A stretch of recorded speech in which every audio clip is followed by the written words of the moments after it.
palabra que yo quiero compartir en esta tarde. Traía otra, de verdad, le di algunos versículos ahí, escribí algunas cosas. Pero bueno, yo hoy día yo no sé si voy a estar muy ordenado en el bosquejo, si voy a estar muy homiléticamente correcto. Hermenéuticamente intentaré ser lo más apegado a la palabra. Pero quiero compartir lo que está en Primera de Samuel, capítulo 7, versículos 3 al 14. Primera de Samuel 7, del 3 al 14. Primera de Samuel 7, del 3 al 14. Y quiero que lo busquen en sus Biblias. Yo sé que lo va a proyectar Eduardo aquí, porque yo quiero que vean algunos detalles allí en la Biblia, que los podamos, para ver algunos detalles que encuentro allí en la Biblia. Primera de Samuel, capítulo 7, hermana Vanessa, versículo 3 al 14. ¿Vale? ¿Lo tienen allí? Perfecto. Antes de leer el 7, no pierda el 7, deje el dedo, un papel o lo que sea allí en el 7 y váyase al capítulo 1. Retroceda al capítulo 1, por favor. Primera de Samuel se llama Primera de Samuel porque parte con la vida de Samuel, y si algunos creen que fue Samuel también el que lo escribió, ¿no? Nacimiento de Samuel. Versículo 2, el canto de Ana, porque Samuel había nacido, la Ana, la estéril, ¿no? Oró a Dios, Elí la tuvo por ebria, por borracha, les dijo, bebe, digiere tu mosto, mujer. Y yo, no, si estoy con mi corazón apesadumbrado, dijo Ana, ¿no? Y ella estaba pidiendo un bebé al Señor y le dijo, si mi hijo nace, yo te lo voy a entregar a ti, ¿no? Y lo que ocurre es eso, que el hijo nace y todo eso. Pero bien, muy bien. El capítulo 2 está el canto de Ana, pero también está el pecado de los hijos de Elí. Los hijos de Elí era el sacerdote, vamos a decir, era el pastor de la época, le tocaba llevar la vida espiritual, pero lamentablemente en sus últimos años el hombre no lo hizo muy bien, sus hijos se corrompieron, no fue estorbo para sus hijos, sino que simplemente los dejó ser. En el capítulo 3 ya Samuel ha nacido y es presentado, está viviendo allí y Dios llama a Samuel para que él comience a ocupar un lugar de importancia dentro del pueblo de Israel. El capítulo 4 nos habla un poco las consecuencias de la falta de liderazgo espiritual, de por qué, ahí sale el título, los filisteos capturan el arca, ¿no? Los filisteos capturan el arca porque simplemente ellos descuidan la vida espiritual, ¿cierto? El pueblo de Israel descuida la vida espiritual, y eso está hablando un poco de la decadencia espiritual y moral que estaban teniendo, donde Elí, como pastor, como sacerdote, no supo ordenarlo, ¿no? Van a la guerra, pierden el arca, y cuando pierden el arca, los hijos de Elí también mueren en la batalla, y cuando Elí se entera de que han muerto sus hijos, ¿cierto? Él también cae de espalda y muere desnucado. Es decir, ese día mueren los hijos y muere Elí. Hay un juicio de Dios allí en todo lo que ha ocurrido. El arca de Dios estaba ahora en poder de los filisteos. Cuando el arca de Dios representaba la presencia de Dios. Era algo que el pueblo de Israel tenía que proteger, tenía que cuidar, tenía que vivir a la altura de las circunstancias con el arca, ¿no? Pero el pueblo, por lo visto, descuidó, perdió todo eso, y el arca pasó a manos de los enemigos. Y allí ocurrían cosas muy interesantes, unas cosas muy, muy interesantes, que el arca, lejos de ser una bendición en el territorio de los filisteos, se transformó en una maldición. La gente empezó a llenarse de tumores, de enfermedades, y esto y aquello, y dijeron, no queremos el arca, mandémosla de vuelta. Y la envían de vuelta, el capítulo 6 estoy hablando, ¿no? Y ya comienzan a llevarla de vuelta a la tierra de Israel. La mandan de vuelta después de pagar algo. He hecho así, a grosso modo, ustedes lo pueden leer con más calma, pueden leer todos estos capítulos. En el capítulo 7, Samuel ya comienza a asumir un rol como juez de Israel. Como juez de Israel. Empieza ya a juzgar, la palabra juez es eso, él comienza a juzgar a Israel. Nosotros lo conocemos como un rol de profeta, pero Samuel fue profeta, pero también fue juez de Israel. Le tocaba juzgar de acuerdo a la ley.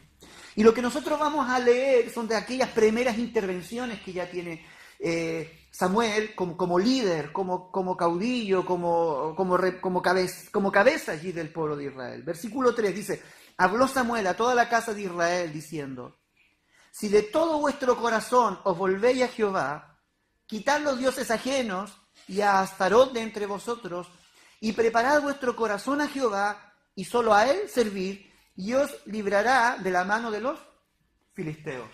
¿Qué ocurría? Los filisteos estaban continuamente molestando, atacando al pueblo de Israel, y el pueblo de Israel no lograba superar ese ataque, no lograba superar a estos enemigos.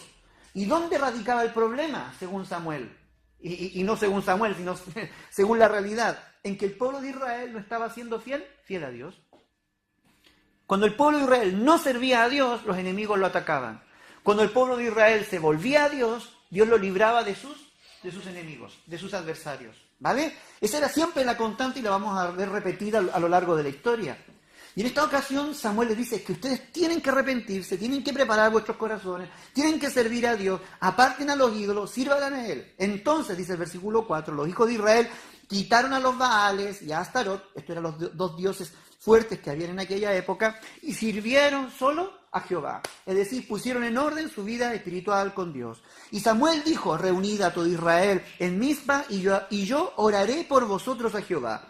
Y se reunieron en Mizpa y sacaron agua y la derramaron delante de Jehová y ayunaron aquel día y dijeron allí, contra Jehová hemos pecado, y juzgó Samuel a los hijos de Israel en Mizpa. Cuando oyeron los filisteos que los hijos de Israel estaban reunidos en Mizpa, dice que subieron los príncipes de los filisteos contra Israel, y al oír esto los hijos de Israel, dice, tuvieron temor de los filisteos. ¿Por qué tuvieron temor? ¿Por qué creen ustedes?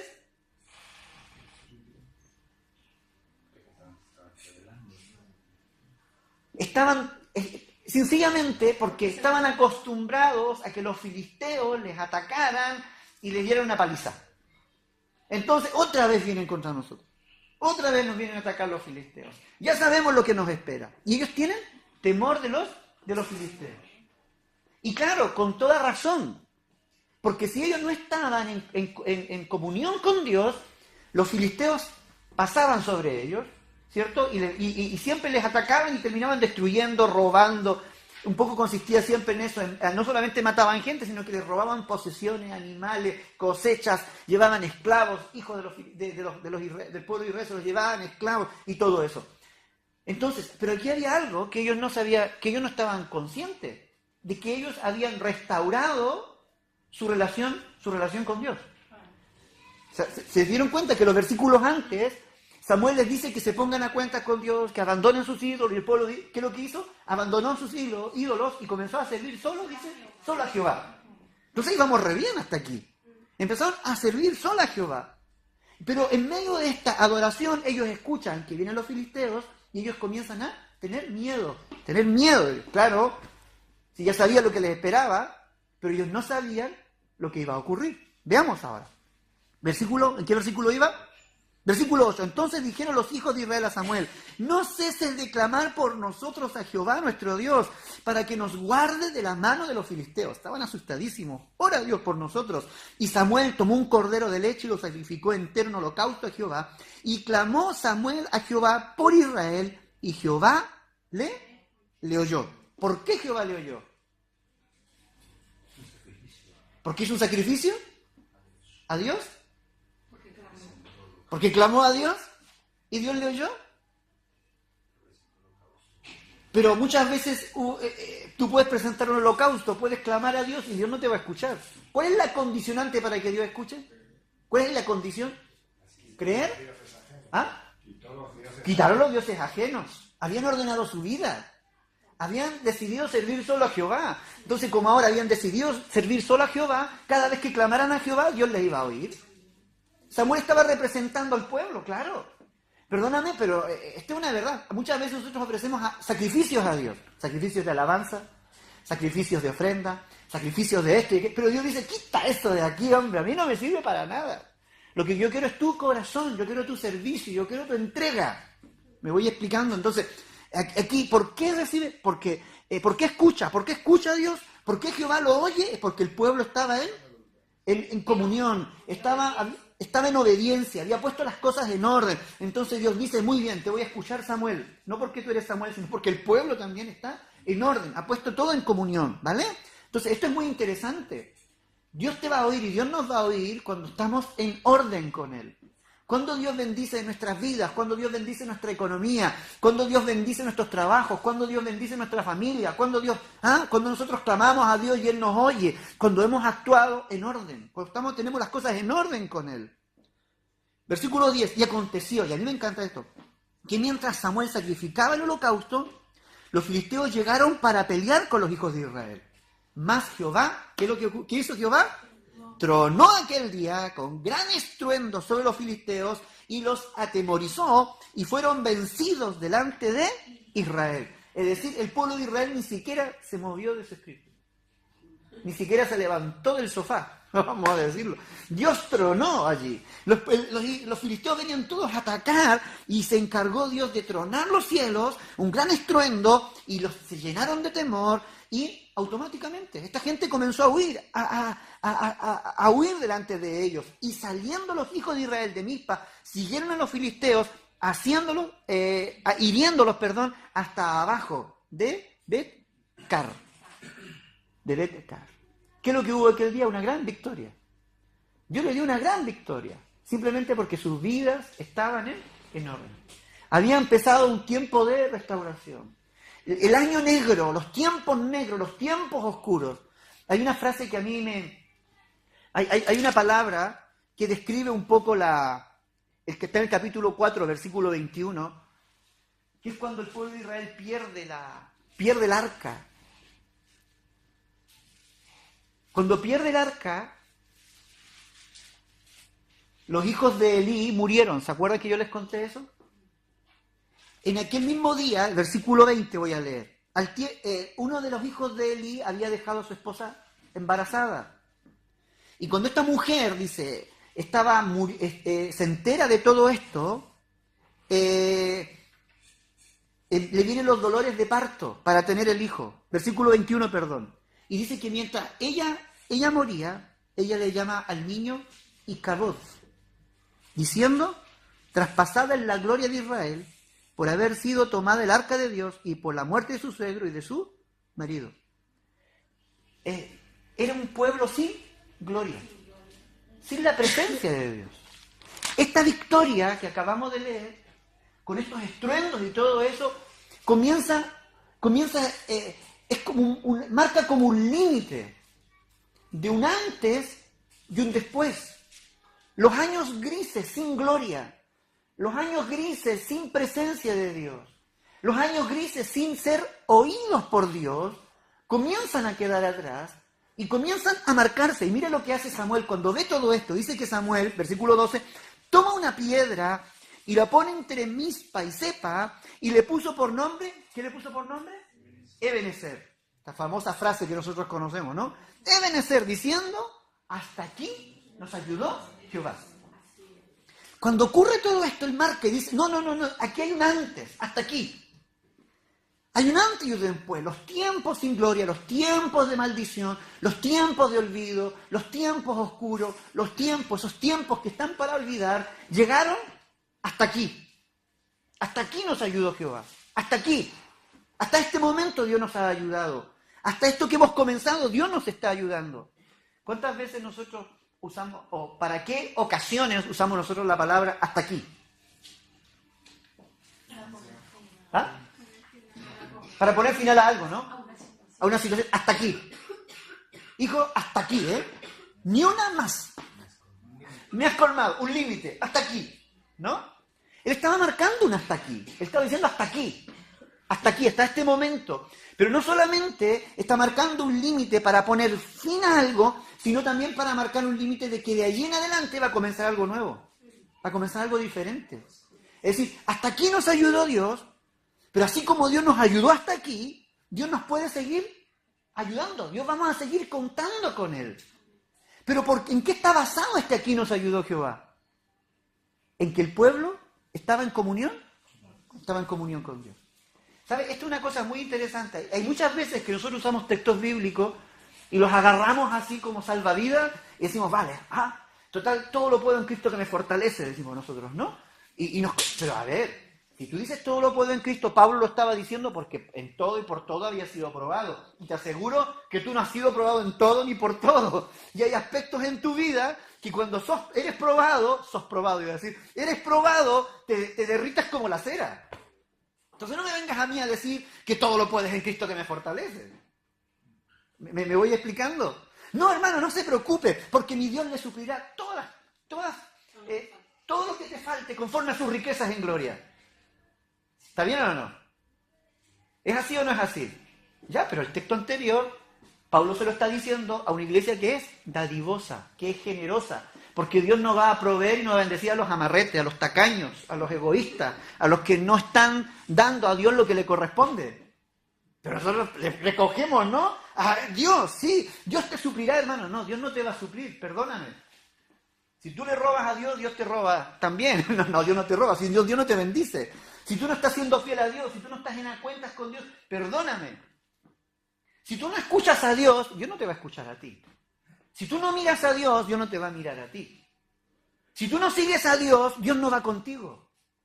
A veces decimos, no, Dios va conmigo. No, Dios no va contigo. Si tú no vas con Él, tú vas caminando solito por la vida. Y te come los marrones solito, y enfrenta los problemas solito, enfrenta las dificultades solito. Cuando aquí Samuel está diciendo, hasta aquí nos ayudó Jehová, está diciendo, y que Dios nos va a ayudar, es porque las cosas estaban también en orden, las cosas se habían puesto cada cosa en su lugar, y el pueblo estaba dispuesto a seguir el orden de Dios, las cosas de Dios. Entonces aquí hay un golpe de la mesa, y Samuel dice, hasta aquí Dios nos ha ayudado. Hasta este momento, hasta esta situación Dios nos ha ayudado. Mira, Dios ha hecho tronar los cielos, Dios está con nosotros, Dios está en mi vida, Dios está trabajando en mi vida, y Dios está trabajando en este pueblo, Dios está poniendo la cara por este pueblo, porque este pueblo está poniendo la cara por Dios. Ha sacado a los Baales, ha sacado a Astarot, a todos estos dioses, a estos ídolos, los ha desechado y está poniendo la cara frente a Dios. Entonces Dios dice, yo pongo la cara también por este pueblo. Cuentas con su ayuda, cuentas con su aprobación. ¿Cómo ayuda a Dios? Es buena esa pregunta. ¿De qué forma ayuda a Dios? A ver, díganme, a ver si somos capaces de enumerar unas 10 formas en las que ayuda a Dios. La fe. ¿Ah? La fe. ¿Cómo? Si tienes fe, Dios te ayuda. Vale. Es decir, está condicionado a nuestra fe. Vale, ya supongamos que tenemos fe. ¿De qué forma nos va ayudando Dios? Nos libra de nuestros adversarios. Nos libra de nuestros adversarios, ¿vale? Fortalece. Nos fortalece. Abre puertas. Abre puertas. Cierra puertas. Nos quita fuerza. Fortalece, nos quita fuerza. Abre puertas, cierra puertas. ¿Vale? ¿Qué más? 4. Tenemos 4 cosas. ¿De qué más nos ayuda Dios? Salud. No, salud, ya nos da sanidad. Vamos, dijimos que tenemos que llegar a las 10. Da sabiduría para Sabi- saber tomar decisiones. Sabiduría para tomar decisiones. Nos da fuerzas cuando no tenemos ninguna. Ya lo dijimos, nos da fuerzas. ¿Ah? Moldea nuestro carácter. Es consejero. Nuestra provisión. Proveedor. Paz. Gozo.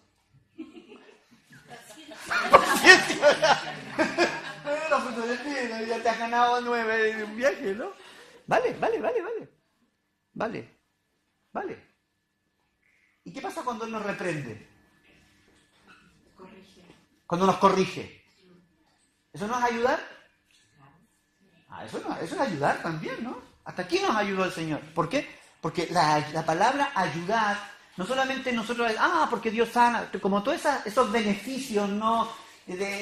Positivo, vamos a decir, ese refuerzo positivo que Dios hace a través de cosas bonitas, tiernas, ¿no? Pero ¿qué pasa cuando pasamos por tiempos de la prueba, por ejemplo? ¿Acaso la prueba no es una ayuda? ¿En qué te ayuda la prueba? ¿En qué te ayuda la escasez?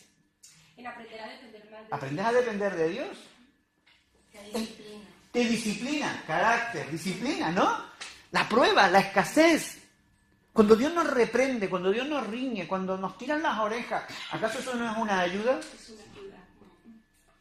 Es que lo que quiero que entendamos, la palabra ayuda ¿Te acuerdas, Sara, cuando lo estudiábamos porque de ahí viene la palabra ayuda idónea? ¿O no? No sabían ustedes, pero la palabra Ebenezer, Eser es la palabra ayuda en hebreo, que está en Génesis, cuando dice Dios que va a hacer ayuda para Adán. Y ahí la palabra ayuda también es Eser, es la misma palabra. Y la palabra ayuda significa poner frente a frente. Poner frente a frente. Es decir, la mejor ayuda que tú tienes de alguien cuando esa persona se te planta frente a frente. La ayuda se pone así, frente a frente. Entonces eso nos habla de alguien que nos está mirando a la cara, que nos está confrontando, que nos está diciendo las cosas, que nos está corrigiendo, y se transforma en un espejo para nosotros. Entonces eso de la ayuda idónea, apúntenlo, chicas. Ya lo saben, pero por si se lo ha olvidado. No es cuando le dicen al esposo, sí, mi amor, todo bien, usted tire, yo le apoyo. No, a veces ese apoyo no es ayuda. Porque ese apoyo está perjudicando en vez de siendo de bendición. En vez de siendo de ayuda. No, es que yo no le voy a hablar fuerte porque se puede sentir. ¡Qué mala ayuda! Tienes que decirle las 4 cosas y aunque se enfade, y aunque te duerma para el rincón. El sofá, no, nunca el sofá, eso yo lo digo, nunca el sofá. Porque después se agrava otro problema, a la columna, duele, el sofá, las patas cortas ahí, eso ya es colgando, entonces tienes que orar por sanidad después. Pero la palabra ayuda tiene que ver con ponerse al frente, ¿sabes? Entonces yo veo a un Dios que sale al encuentro de su pueblo y lo confronta. Han perdido la gloria, han perdido la bendición, han perdido mi presencia, simplemente porque habéis perdido la comunión conmigo. Se pone frente a ellos y es capaz de mostrarles sus errores, sus errores, sus fracasos, sus debilidades, ¿no? Es capaz de mostrarles las cosas negativas que ellos han cometido y es capaz de enfrentarlos y mirándolos a la cara. Hasta aquí, les dice. Por eso que Samuel dice, hasta aquí nos ayudó el Señor. Porque la ayuda de Dios no solamente comprendía el que vino un terremoto, un estruendo, y los enemigos salieron huyendo. Gloria a Dios porque Dios nos liberó. Aleluya, nos ha ayudado. No, pero la ayuda ya se venía gestando de antes. Desde que saca a luz el pecado, desde que los confronta con su situación. Porque lo que Dios buscaba era que el pueblo de Israel realmente se restaurara en su comunión con Él. Porque la mejor ayuda que tú y yo podemos tener es estar en comunión con Dios. Todas las demás cosas sobran, todas las demás cosas vienen por añadidura, todas las demás cosas se van a dar, todas las demás cosas vamos a caminar en victoria, todas las demás cosas van a tener solución si tú y yo estamos en comunión con Él. Me voy explicando. La mayor ayuda es cuando Dios nos confronta y nos hace ver qué nos hace falta para seguir dependiendo de Él, confiando en Él, estar dispuesta a servirle a Él. Nos ayuda, nos guía. No solamente nos está allí proveyendo, liberando, sanando, restaurando, también nos está exhortando, nos está confrontando, nos está allí poniendo la situación frente a nosotros. Esa es la forma que tiene Dios para ayudarnos. Y es la forma que Él sigue utilizando hoy también para ayudarnos. Hasta aquí Él nos ha ayudado. Hasta aquí Él nos ha ayudado. Mire lo que dice el versículo 13. Y fueron sometidos los filisteos. Y no volvieron más a entrar al territorio de Israel. Ahora los que tiritaban, los que les daba miedo, eran los filisteos que estaban atemorizados. No nos metamos más allí. No nos metamos más allí. ¿Por qué? Dice, y la mano de Jehová estuvo con los filisteos, yo lo tengo subrayado aquí, estuvo contra los filisteos, dice, todos los días de Samuel. Mientras estuvo Samuel, todos esos días, los filisteos no se atrevieron a entrar al territorio del pueblo de Israel. Porque una de las cosas que Samuel trabajó fue la vida espiritual del pueblo. Y cuando la vida espiritual del pueblo está en alza, está en perfecto estado, la vida espiritual del pueblo está en conexión con Dios, no hay enemigo que se atreva a invadir. ¿Sabes? Yo a veces creo, y yo no a veces creo, sino que creo que el enemigo nos ataca cuando sabe que somos vulnerables. Es así.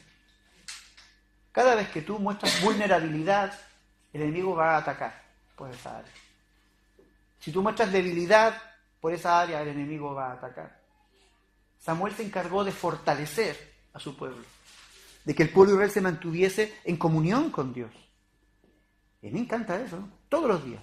Como que por otro lado también veo a un Samuel que dijo, hasta aquí, Decía, hasta aquí no solamente nos ayudó Jehová, sino dice, hasta aquí también le dijo el enemigo, hasta aquí.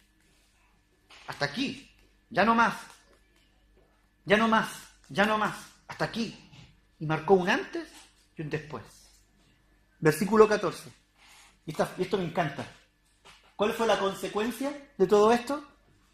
Y fueron restituidas a los hijos de Israel las ciudades que los filisteos habían tomado a los israelitas. ¿Qué es lo que es restituir? Devolver, recuperar lo que un día nos perteneció, lo que se nos fue robado, que nos fue usurpado, que nos fue quitado. Dios dice, ahora yo te lo voy a restituir. Va a volver a estar va a volver a estar en tus manos, va a volver a ser parte tuya, va a volver a ser tuyo otra vez. ¿Pero qué fue lo primero que ellos tuvieron que restituir? Su vida espiritual, es decir, recuperar el arca del pacto, que representa la comunión con Dios. Cuando se restituye esa parte, las demás cosas comienza Dios también a restituirlas. ¿Qué cosas son las que el diablo te ha robado? ¿Cuáles son las cosas que el enemigo muchas veces nos ha robado durante este tiempo? ¿Cuáles son las cosas que nosotros hemos dejado que el enemigo se las lleve y empiece a entrometerse, a meter, no solamente, es como el pie en la puerta, ¿se ha dado cuenta? Esto es como los vendedores, ¿no? Eso tiene un nombre técnico que no me recuerdo, un día me lo dio.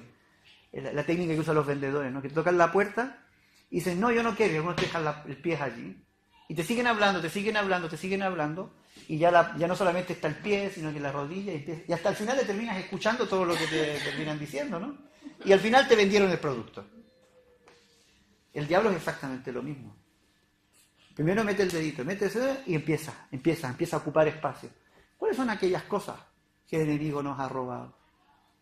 Nos roba lo primero que quiere robarnos muchas veces, la fe, la confianza en Dios, el creer en Dios, el depender de Dios, el descansar de Dios. Porque sabe que si nos roba la fe, con eso nos va a robar la paz. ¿Te has dado cuenta de eso?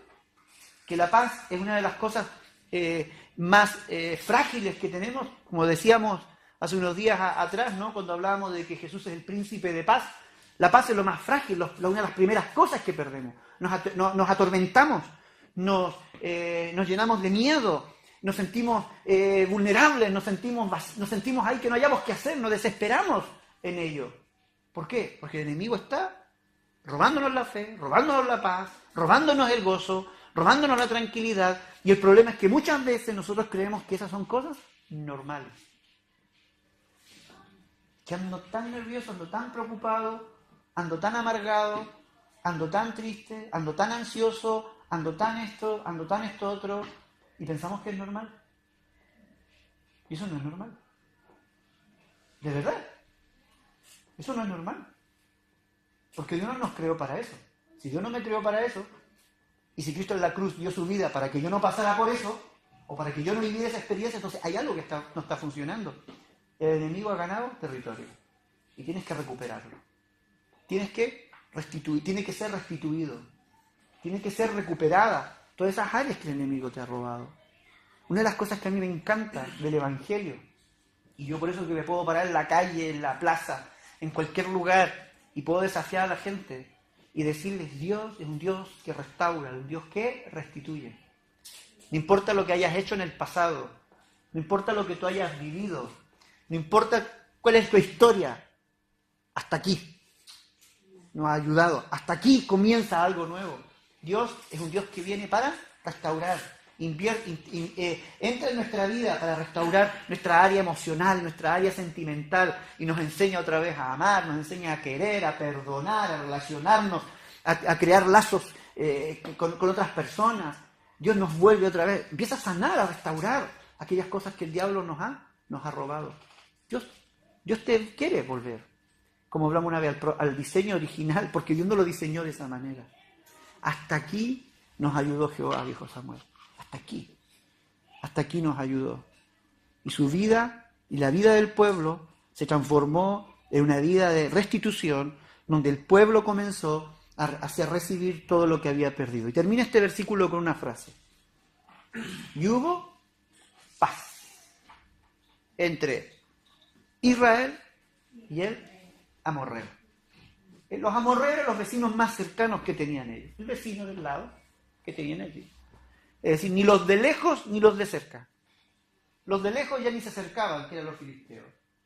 Y los amorreos, sus vecinos, que tal vez en algún momento de vulnerabilidad también se metían con ellos, se aprovechaban, como el perro pequeño que se aprovecha y que se oculta tras el perro grande para ladrar, ni eso se metían con el pueblo de Israel. Dice que hubo paz. Me encanta a mí esa frase. Paz. Hay paz. Que este año que viene sea un año donde recuperes la paz, si es que la has perdido, ¿no? Que sea un tiempo que la restitución de las cosas que el diablo te robó por los tiempos que caminamos sin estar en comunión con Dios, sin el arca de Dios en nuestra vida, sea un tiempo donde podamos recuperar la paz. Hay un texto que me encanta, y con esto ya termino. Está en Joel, capítulo 2. Joel, capítulo 2. A mí se me ocurre citar un libro tan pequeño al final de la predicación, cuando ya están todos cansados. Encuéntralo si puedes. Capítulo 2.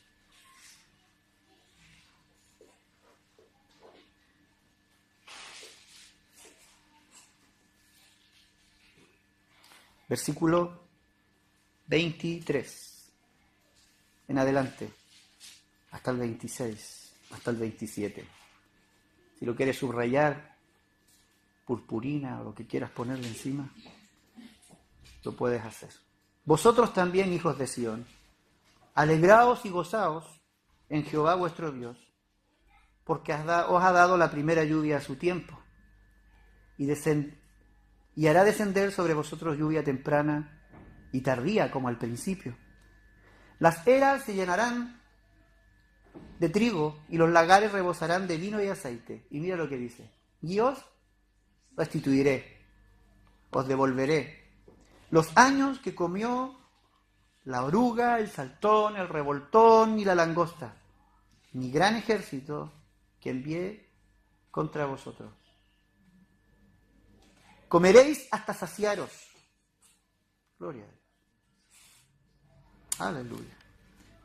Comeréis hasta saciaros y alabaréis el nombre de Jehová vuestro Dios, el cual hizo maravillas con vosotros.